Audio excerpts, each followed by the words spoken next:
Uh, I have two things to say to you before I go to preaching. At first, thank you for your prayer and concern for my study so that I could complete my study, even though I'm not good in English. And then second one is come to garage sale. Garage sale. Yeah, do you know? Yeah, our garage sale. We're gonna support North Korean mission by our garage sale revenue. You know, our church is really related to North Korean mission. When I come to this church, I found some woman, James's mother. Yeah, James's mother. Her cousin was a missionary a long time ago in North Korea and South Korea. And then her cousin's name is Miss Macmillan, right? Kate Macmillan. She's really famous missionary in Korean church history. And then she donated her article that Kate Macmillan left to her. She donated everything to the institution, and then we're gonna help. We're gonna donate our revenue for the institution, and the institution sent the money to the missionary who working in North Korea. Anyways, come to our garage sale. And then third one, I'm really nervous because I should speak longer time than before here, for preaching. Yeah, so. Anyways, today's preaching, exactly, it is not a preaching. It's kind of a presentation for my graduate thesis. I couldn't summarize all of my thesis content, but I just choose the one of them. It is a really important thing, to figure out Paul's perspective on money. It is a tent making. Today, I'm gonna just share about that topic and then its implications for our life. Okay. My thesis' original title was Paul's Perspective on Money and its application for Korean church. This paper was designed for Korean church and ministers because now Korean churches located in South Korea are suffering from financial problem nowadays. My paper does not deal with a general Christian worldview regarding finance, but only Paul's perspective, especially pertaining to churches and its ministers. So for this preaching, I needed to adjust it to fit a preaching as a general one. I'm gonna deal with just tent making. What is tent making? We cannot avoid mentioning tent making in Paul's perspective on money. It is appeared in Acts 18, verse 1 to 3 at first. He said, author of Acts is Luke. Luke describes, after this, Paul left Athens and went to Corinth. There he met a Jew named Aquila, a native of Pontus, who had recently come from Italy with his wife Priscilla, because Claudius had ordered all the Jews to leave Rome. Paul went to see them, and because he was a tent maker, as they were, they stayed and worked with them. Tent making is appeared at first in the scripture. What is tent making? Tent making is a making a tent, as the word is. To traditional scholars thought that it is a tent making, it is making a tent, but recent scholars do not limit the work within the making a tent. They view it includes every work regarding to leather product, repairing leather product, making tent with a leather like that. And then it is really skillful labor. Many scholars think Paul might learn the skill when he prepared to be rabbi. Yeah, at the time of Paul, every rabbi thought work is really good for ministers because through the work, physical work, they could avoid to commit sin. So every rabbi regarded physical labor as an important factor as a minister. So Paul learned the skill when he prepared to be rabbi, by which Paul supported for his ministry. He worked and he did his labor, and then he supported for his ministry. In Acts 20:34, Paul said to Ephesian elders, "You yourself know that these hands of the mine have supplied my own needs and the needs of my companion." Here we can question, in the time of Paul, did every ministers work to support for their ministry? What is the answer? Answer is no. In 1 Corinthians 9, verse 4 to 7, Paul said, Don't we have the right to food and drink? Don't we have the right to take a believing wife along with us, as do the other apostles and the Lord's brother and Cephas? Or is it only I and Barnabas who must work for a living? Who serves as a soldier at his own expense? Who plants a vineyard and does not eat of its grapes? Who tend the flocks and does not drink of the milk? Here, Paul said, only Paul and Barnabas worked to support for their ministry, and every other apostles were supported by church or other believers. Just Paul and Barnabas worked to support their ministry, and then other apostles supported by church. Paul already know why Paul did physical labor to support for his ministry.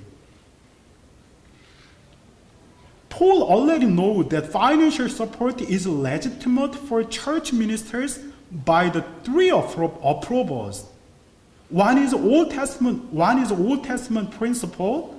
In 1 Corinthians 9, chapter 9, verse 9 to 10, Paul said, "For it is written in the law of Moses, do not muzzle an ox while it is treading out the grain. Is it about oxen that God is concerned? Surely he says this for us, doesn't he? Yes, this is written for us, because when the plowman plows and the thresher threshes, they ought to do so in the hope of sharing in the harvest." In verse 13, he also said, "Don't you know that those who work in the temple get their food from the temple, and those who serve at the altar share in what is offered on the altar?" Financial support for ministers was a legitimate one, by the Old Testament principle, by the principle of Bible. At the time of Paul, Old Testament was just a Bible for the contemporary. By the principle of Bible, it was approved. Second one is the approval of the Lord Jesus Christ. In 1 Corinthians 9:14, Paul said, in the same way, the Lord has commanded that those who preach the gospel should receive their living from the gospel. Financial support for ministers was also Jesus' approval. Third is the social common sense in the times of Paul, namely Greco-Roman society. In the time of Paul in Greco-Roman society, patronage was a common social system. According to the scholars' study, in Paul's time, there were lots of philosophers and religious teachers traveling throughout the Roman Empire.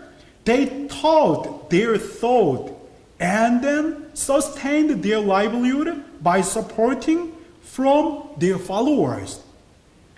Representative case was philosopher Aristotle.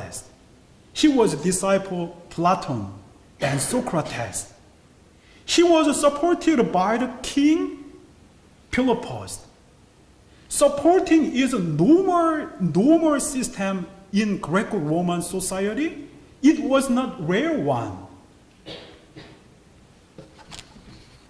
From early church, full-time ministers were supported by church and believers. It was a principle of Bible. Then, we have to question again.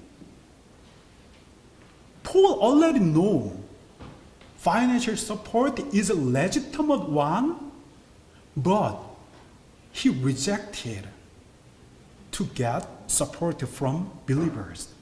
Why? There is a most important reason for tent making. In 1 Corinthians chapter 9 verse 12, Paul said, if others have the right of support from you, shouldn't we have it all the more? But we did not use the right. On the contrary, we put up with anything rather than hinder the gospel of Christ. Paul said, not to be a hindrance of the gospel, he did not use the right to be supported from church and believers. Here, Paul used the word hinder in Greek. In Greek word, it is ekope. At the time, it is a military term. When military withdraw, they set an obstacle to stop the advance of the enemy. In other words, Paul thought that support could be an obstacle, interrupting the advancement of the gospel. Then, we have to question again. Why did Paul think the support could be hindrance of the gospel? There are two answers. There are lots of answers, but there are two most important answers. Firstly,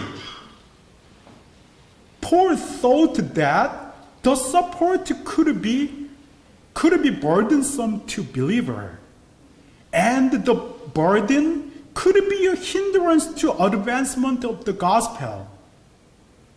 In 1 Thessalonians chapter 2, verse 9, Paul said, surely you remember, brother, our toil and hardship. We worked night and day in order not to be burdened to anyone while we preach the gospel of God to you. Here, Paul said, I do tent making not to be burdened to believers. different from Jerusalem church, Gentile church was just begun, in which supporting Paul's ministry would be burdensome to believers. Because all the church just started. It was not systemized. But in that situation, if Paul asked them to support him, it could be burden to them. So Paul gave up his right to be supported. Rather, he did tent making by his hand. Second reason, Paul wanted that the ministry of the gospel was not controlled by human evil power. Especially Paul was really reluctant over Corinthian church's support. Even though he received other churches' support, he got the support from Philippian church. He got the support from Thessalonian church. He got the support from Pobeo. He supported from Priscilla. He supported from many individual believers. But especially, he was really reluctant over the Corinthian church. He really strictly rejected their support. Why? In 1 Corinthians 9:15, Paul said, "But I have not used any of this right, and I am not writing this in the hope that you will do such thing for me. I would rather die than have anyone deprive me of this boast." In Corinthian church, Paul's boast is preaching gospel for free. Paul did not want to be deprived yet, accepting Corinthian church's financial support. Actually, it is really difficult to explain in a short time. Yeah, so I'm gonna skip. Why did not Paul want to get their support? Corinthian church wanted to control Paul, supporting him financially. Usually, it happened in our church nowadays. It is the same way in our current churches.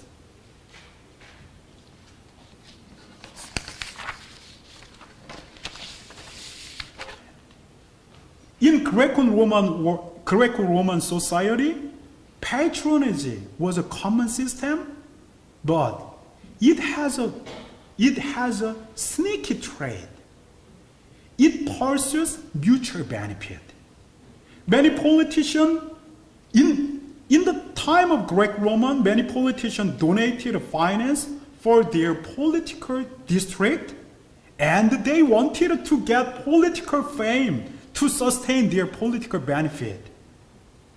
Many merchandises supported a certain people, certain group, and they pursued a praise from them.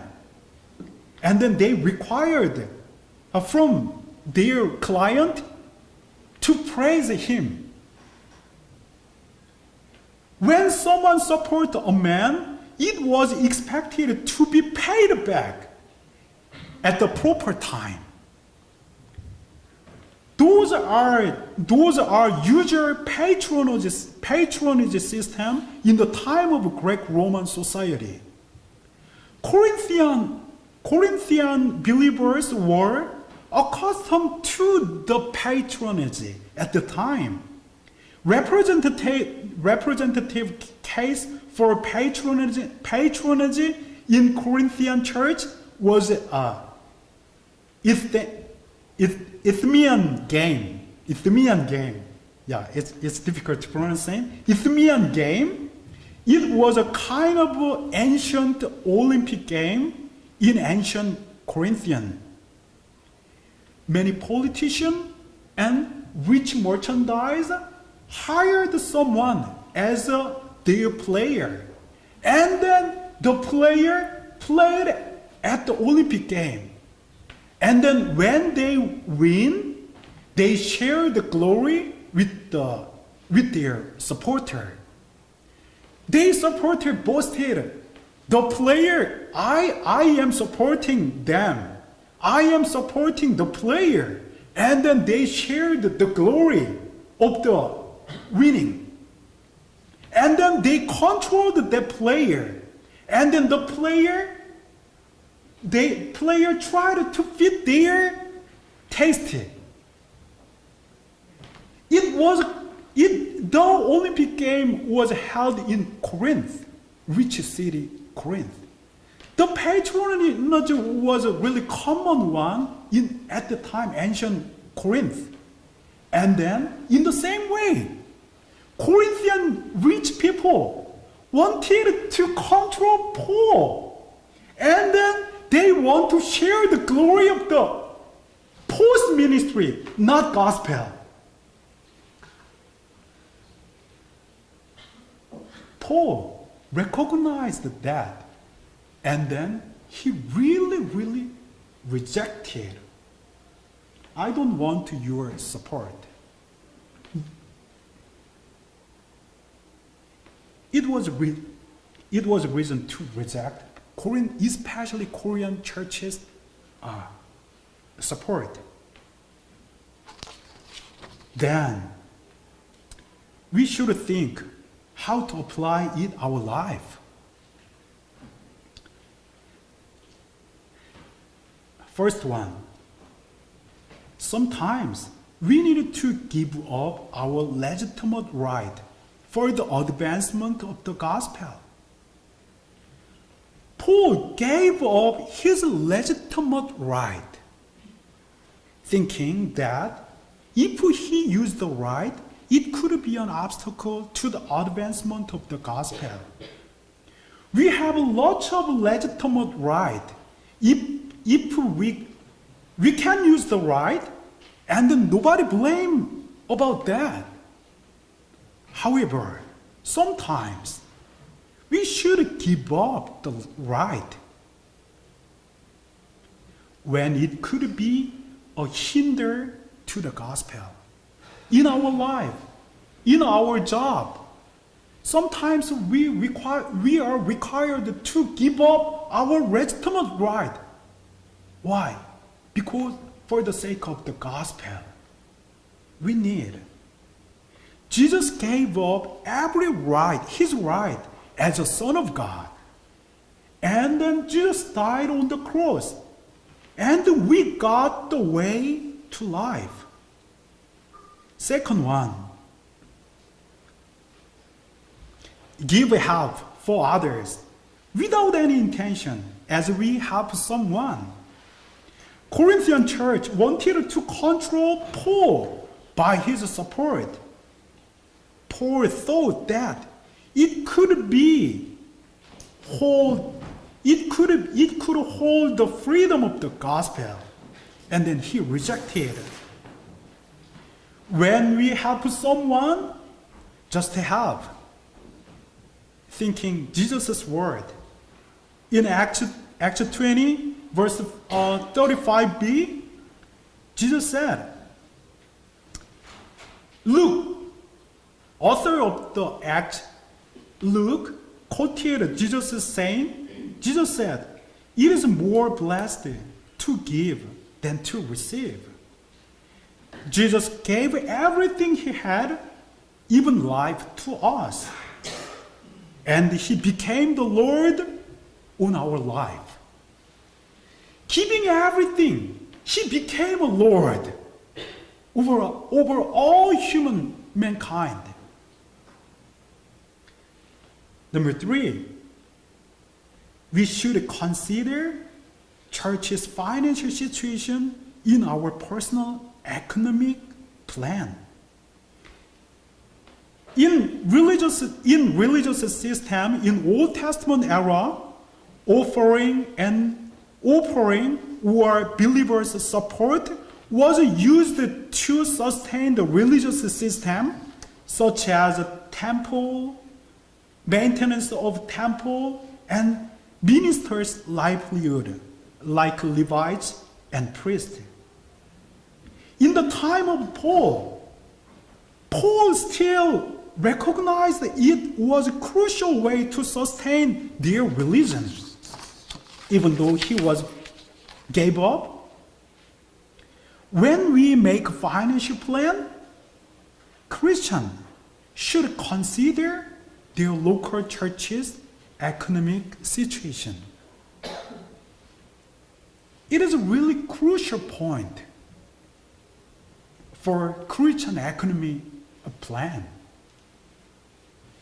It was approved by Old Testament principle and by Jesus' approval, and then it also common sense, even in our situation, in our society.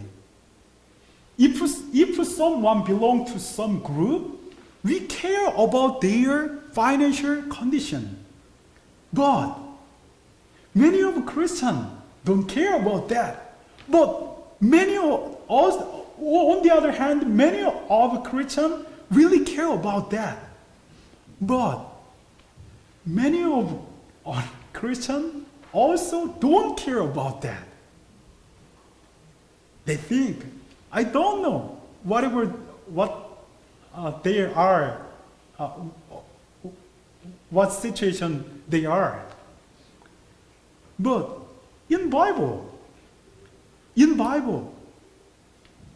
God continually asked His people to think about their community's financial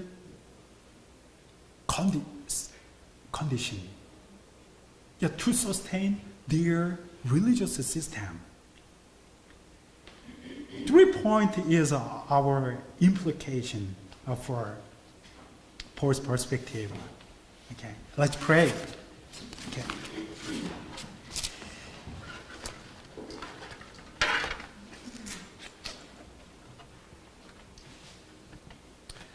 Thank you, God, for your word. We shared Paul's perspective on money and each implication for our life. We have lots of legitimate right.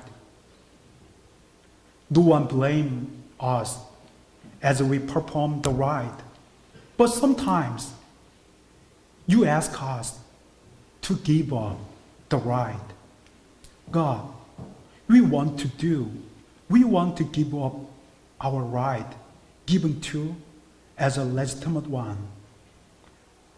God, take care your church, take care your ministers. Many of the church suffer from economic problem.